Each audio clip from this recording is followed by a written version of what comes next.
bahin sa ato ang environment.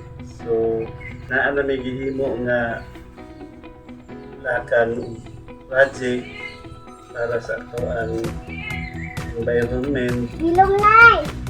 Ang number one amo ang gihimo nga pagbibahin sa mga basura na ami kanang kalabayan sa ang basura nga dili sunugon, dili dili doon sa mga tao, dahil segregate ko na mo ang mga basura. Kanya naapod ni gihimo nga padaog bahin sa Barangay Santa Cruz.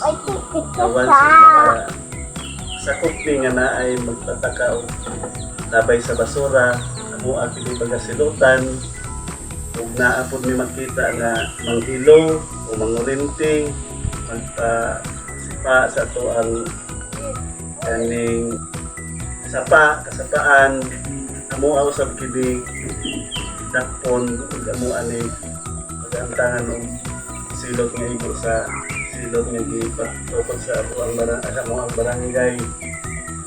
Unya usa pud mi nga mamadlong bahin sa kaning pagdaog kay usa gini nga maka sa ato ang kainit sa ato ang panahon karon. Unya kinahanglan pud mi mag-monitor sa kapanimalay, kinahanglan limpyo kanunay ang palibot.